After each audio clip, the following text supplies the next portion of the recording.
అప్పు, అనారోగ్యం, ఉద్యోగం, వ్యాపారం అప్పులతో బాధపడుతున్నారా? వెంటనే జేకేఆర్ గురువు గారికి కాల్ చేసి అపాయింట్మెంట్ తీసుకోండి. Hi viewers, India's largest digital media network Suman టీవీకి స్వాగతం. ప్రస్తుతం మనతో ఉన్నారు motivational speaker and language trainer Vijaya Bangaru Amma. నమస్తే. నమస్తే. ఒకప్పుడు పార్కులలోకి వెళ్తే అబ్బా చూడలేం బాబోయ్ ఆ పొదల వెనకాల చెట్ల దగ్గర అని ఏదో పార్కుల్లోనే చూడలేకపోయేవాళ్ళు. ఇప్పుడు పొదలు అన్నట్టుగా ఎందుకు ఒక చాటు అనేది ఉండాలి అని చేసుకునేవాళ్ళు. ఇప్పుడు ఏంటంటే ముఖ్యంగా హాస్టల్లో ఉన్న అమ్మాయిలు ఎక్కడ హాస్టల్కి వెళ్ళండి అమ్మా, ఈ గర్ల్స్ హాస్టల్ అయినా బాయ్స్ హాస్టల్ అయినా ఎక్కడికైనా వెళ్ళండి, జంటలు రోడ్డు మీద కనిపించడం, గేటు దగ్గర లేకపోతే గేటుకు చెట్టు ఉంటే చెట్టు దగ్గర, వీళ్ళవి బహిరంగ చూడలేక చచ్చిపోతున్నారు జనాలు. అటువైపు ఫ్యామిలీస్ ఉండాలంటే వాళ్ళకి నరకంగా ఉంది. పిల్లల్ని తీసుకెళ్లాలంటే ఎంత ఇబ్బందిగా ఉంటుంది. వీళ్ళకు కామం అనేది ఒక ఫ్యాషన్ అయిపోయిందో, లేకపోతే అది మేము ఎంత చూపిస్తే మేము అంత ఫేమ్ అవుతాం అనుకుంటున్నారో అర్థం కావట్లేదు. కానీ ఇంత దారుణంగా అక్కడ ఇప్పుడు ఆకలి అవుతుందండి, మీకు వెళ్తున్నారు, చాలా ఆకలి అవుతే ఏం చేస్తారు, మనం కార్ ఆపేసుకొని పోయి హోటల్కి వెళ్ళి 2 ఇడ్లీలు తింటాం. ఇప్పుడు అది కూడా అదే ఇప్పుడు జరిగేది అంతే. ఇంత దారుణం. ఇప్పుడు మీరు చూడలేక మీ తలకాయలు తిప్పుకోండి, మాకేం సిగ్గు లజ్జ ఏమీ లేదు. ఇది ఏమీ లేదు. ఇది వరకు ఉండేది అంటే మీరు అన్నట్టుగా ఒక శృంగారము అంటే 4 గోడల మధ్యలో ఆ ఇద్దరు వ్యక్తులకు మాత్రమే తెలిసింది మాత్రమే అది సంసారం. ఇప్పుడు అలాంటి తెలియదు. ఏమైతుంది ఎప్పుడైనా జరిగేది కదా, ఇప్పుడు జరిగితే ఏమవుతుంది, రూల్ ఉందా? ముఖ్యంగా హాస్టల్స్ లో వాళ్ళు ఇంకొక అంటే చాలా మటుకండి ఈ హాస్టల్స్ ఏం చేస్తారంటే ఈ రెసిడెన్షియల్స్ మధ్యలో పెడుతున్నారు అన్నమాట. అందరూ అంటే మామూలుగా ఫ్యామిలీస్ ఉండే మధ్యలో పెడుతున్నారు. ఏమవుతుందంటే ఈ హాస్టల్స్ లో ఉండే అమ్మాయిలు ఊర్ల నుంచి వస్తారా అంటే ఒక 10th క్లాస్ వరకు, ఇంటర్మీడియట్ వరకు, లేకపోతే డిగ్రీ వరకు ఒకలాంటి అట్మాస్ఫియర్లో తల్లిదండ్రుల సంరక్షణలో ఉండాల్సిన పిల్లలు ఒక్కసారి బయటకు వచ్చిన తర్వాత ఇంకా వాళ్ళకి విచ్చలవిడిగా అయిపోతున్నారు అనమాట. అసలు ఏం చేస్తున్నారు అంటే వాళ్ళకి ఏం కంట్రోల్ ఉండదు. వాడని హాస్టల్లో వాళ్ళు ఏముందండి, నీకు వాళ్ళు ఏం మాట్లాడుతున్నారు, ఏంటమ్మా అంటే నీకెందుకు, నీకు కరెక్ట్గా నెల జీతం ఇస్తున్నానా లేదా, నా పేమెంట్ చేస్తున్నా లేదా, నీకెందుకు ఇలాంటి విషయాలని మాట్లాడుతున్నారు అనమాట. అంటే విచ్చలవిడితనం. ఏమి చేసినా కూడా అదుపు ఆజ్ఞ, ఇది తప్పు అనేది ఏమీ లేదు. ఇంకో దరిద్రానికి ఆ లేడీస్ హాస్టల్ ఎదురుకుండా మళ్ళీ బాయ్స్ హాస్టల్ ఉంటుంది. బాయ్స్ హాస్టల్ రాత్రుల పూట చూస్తే నేను కొన్ని ప్లేసెస్ లో విన్నానండి, ఇంకా రోడ్డు మీద అంతా వాళ్ళే. రోడ్డు మీద ఇది వరకు మీరు అన్నట్టుగా ఏదో చాటో మాటో ఏదో ఇప్పుడు ఏం లేదు. ఒక కార్ కనిపించిందంటే కార్ వెనకుంటారు, లైట్స్ వేసుకుంటున్నారు. ఇది మీ కర్మానికి నువ్వు చూడకపోతే నువ్వు పక్కకి వెళ్ళిపో, మాకేంటి. ఇప్పుడు నాకు ఆకలి అవుతుందండి, నేను ఇడ్లీ తింటున్నా, నువ్వు దోశ తింటున్నా, అట్లాగే మేము ఈ పని చేస్తున్నాం అంటున్నారు. కడుపు నింపుకోవడం అనేది ఎవడైనా జాలి చూపించి నీకు 10 మంది పెడతారు. అవును. బట్ ఈ కామవాకలి అనేది ఎంత దరిద్రంగా ఉంటుంది. అందుకని వాళ్ళే తీసుకుంటారు, ఎవరు బెటర్ కదా, చూడనే కన్నా. ఎంత ముఖ్యంగా మీరు అన్నట్టు ఏంటంటే రెసిడెన్షియల్ ఏరియా కూకట్పల్లి చూడండి, దిల్సుఖ్ నగర్ చూడండి, అమీర్పేట్ ఇక్కడ ఏ ఏరియాలో చూడండి జంటలు కుప్పలుగా దొరుకుతారు. ఇక పెళ్లిళ్ళు మాకొద్దు అంటారే తప్ప మిగతావన్నీ చేసేస్తున్నారు. ఎందుకు ఇక పెళ్లి ఎందుకు ఇక అవసరం లేదు కదా. పెళ్లి ఉంటే బాధ్యతలు ఉంటాయి కదండి. ఇలాంటి వాటికి ఏముంది, రేపొద్దు నీకు నచ్చకున్నా నాకు నచ్చకపోయినా నువ్వెవరో నాకు తెలియదు, నేను ఎవరో నీకు తెలియదు, అయిపోయింది. పెళ్లి అనేది ఎప్పుడు ఉందంటే ఒక బాధ్యత. ఆ బాధ్యతలు వాళ్ళకి అవసరం లేదు. సో అమ్మాయిలు అంటే నేనేం చెప్తున్నానంటే తల్లిదండ్రులు కూడా నా పిల్లల్ని నేను సిటీకి పంపించాను, ఏ హాస్టల్లో ఉంటుంది, ఎక్కడ ఉంటుంది, అసలు వాళ్ళు అసలు ఏ హాస్టల్లో ఉన్న ప్రదేశం ఎలా ఉంది, ఎటువంటి ఫ్రెండ్షిప్ ఉన్నారని ఆడవాళ్ళు కూడా తల్లిదండ్రులు చూసుకోవట్లేదు. వాళ్ళేమనుకుంటే తమ పిల్లల మీద నమ్మకం, ఇన్ని రోజులు మాతో ఉన్నారు కదా, ఇక్కడ ఎలా ఉంటారు అక్కడ కూడా అలాగ ఉంటారు అని అనుకుంటారు. అలా ఉండట్లేదు. ఇంకొకటి ఏంటంటే డబ్బుకి పంపిస్తున్నారు, వీళ్ళకి డబ్బు కావాలి, వీళ్ళ లగ్జరీ లైఫ్ అనుభవించాలి అంటే అంతే కదా. అంటే రియల్గా ఎవరు నా కూతురు ఏం చేస్తుంది అనేది కూడా తల్లిదండ్రులకు తెలియదండి.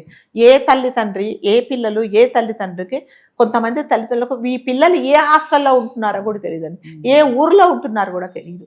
అంత విచ్చలవిడిగా వాళ్ళ ఇష్టం వచ్చినట్టుగా ఈ ఫోను అనేది ఒక భూతంలాగా తయారైపోయి ప్రతి ఒక్కరి జీవితాలు, అంటే ఆ ఫోన్లో బాగుపడ్డ వాళ్ళు ఉన్నారు, ఈ ఫోన్లో చెడిపోయిన వాళ్ళు కూడా ఉన్నారండి.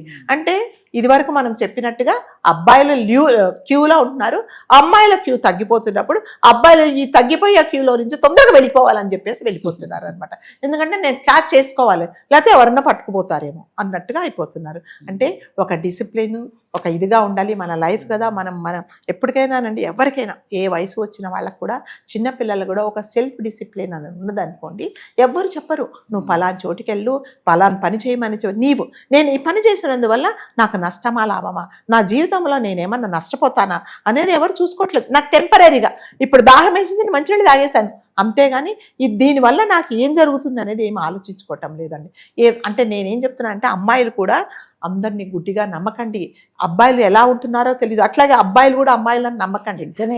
విచిత్రం ఏంటంటే ఇద్దరిని నమ్మే సిచ్యువేషన్ లో లేరు అలాగే ఉన్నారు అమ్మాయిలు. అలాగా వాడి మైండ్ లో ఏం నడుస్తుందో, ఈమె మైండ్ లో ఏం నడుస్తుందో ఏం తెలియదు. రారా అంటున్నాడు, తీసుకెళ్తున్నాడు, వాడు చంపేస్తాడో ఇంకా నలుగురికి అప్పగించుతున్నాడో కూడా తెలియటం లేదు.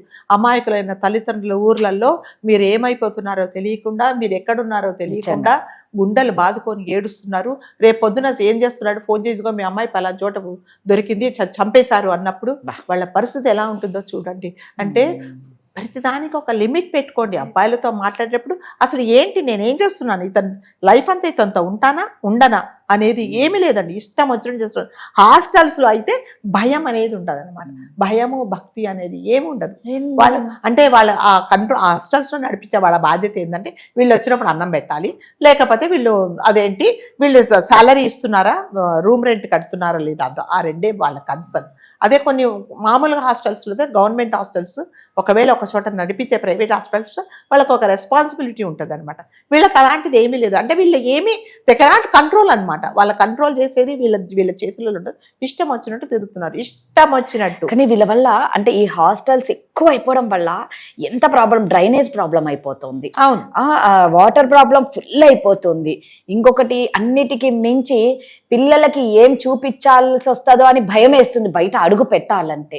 కరెక్ట్. ఇప్పుడు ఒక ఫ్లాట్ అండి, ఒక ఇల్లు, ఒక ఇండిపెండెంట్ హౌస్ మీరు పడగొట్టినప్పుడు ఆ ఇండిపెండెంట్ హౌస్ సరిపడే వాటరే మీకు సప్లై అవుతుంది. అలాంటిది మీరు ఒక ఇండిపెండెంట్ హౌస్ దాన్ని మళ్ళీ రీబిల్డ్ చేస్తే ఒక 5-6 ఫ్లోర్లు కడితే మీకు ఆ మంచినీళ్ళు ఎక్కడ సరిపోతాయి? అందులో ఒక్కొక్క రూమ్ లో 4, 5 మంది. ఇంకా హాస్టల్స్ లో మీరు లోపలికి వెళ్ళారా మీరు చచ్చిపోవాలన్నమాట, అలా ఉంటాయి ఆ రూమ్లు. బయటకు వచ్చినప్పుడు మాత్రమే. నేను ఒకసారి బెంగళూరుకి వెళ్ళినప్పుడు ఏదో పని నుండి వెళ్తే ఒక హాస్టల్, ఒక అమ్మాయిని కలుద్దామని చెప్తే లోపలికి వెళ్ళానండి. మీరు నమ్మరు రాధ గారు, అసలు అది రూమా డ్రైనేజా నాకు అర్థం కాదు. ఆ అమ్మాయి పడుకొని ఎట్లా ఉందంటే రాత్రి ఏం తినిందో, ప్లేట్లన్నీ ఎండిపోయి, చుట్టుపక్కల అన్ని కవర్లు అన్నీ ఉన్నాయి. సరే నేను అమ్మాయిని అడిగింది, మరి ఎప్పుడు వెళ్తుంది అమ్మాయి ఆఫీస్కి? 10 నిమిషాలు వెళ్తుంది మేడం. కరెక్ట్ 5 మినిట్స్కి లేచిందండి. ఆ డ్రెస్ వేసుకుంది, ఈ తల తీసుకెళ్ళి ఆ నల్ల కింద పెట్టేసింది, ఆ పంపు కింద పెట్టి చేసుకుంది, స్ప్రే వేసుకుంది, ఆఫీస్కి వెళ్ళి. ఇంకేం శుభ్రాలు చెప్పండి. 2 నిమిషాల్లో రెడీ అయిపోయింది. అంటే శుచి శుభ్రము ఇదన్నీ ఏం లేదు, స్ప్రే వేసుకుంటే అయిపోయింది అంతే.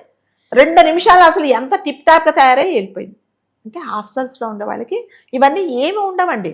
ఎంతసేపు వచ్చి బయటకు వెళ్ళిపోవాలా, ఎవరు వస్తారో వారితో డబ్బులు ఖర్చు పెట్టించాలా, అంతే ఉంటుంది. కానీ ఇవన్నీ ఏమీ ఉండవు. కాబట్టి అంటే మనం చెప్పేది ఏంటంటే హాస్టల్స్ పెట్టే వాళ్ళు కూడా, ఆ ఓనర్స్ కూడా ఇవన్నీ ఆలోచించుకోవాలి. పక్కన వాళ్ళ వల్ల మన హాస్టల్ వల్ల ఎవరికన్నా డిస్టర్బెన్స్ అవుతున్నదా అనేది. మళ్ళీ ఏంటంటే వీళ్ళు ఉల్టా పోట్లాడతారండి వాళ్ళతో.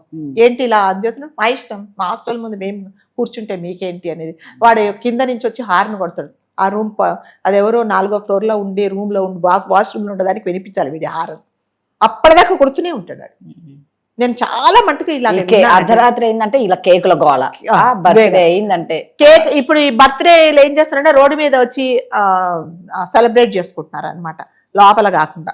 ఏవి జరగాలో లోపల అన్ని బయటికి తీసుకొచ్చి అన్ని బయటే, ఇంకా ఏమి లేదు. ఒట్టి స్నానాలు ఒకటి బయట చేయలేదు, అది కూడా చేస్తారు.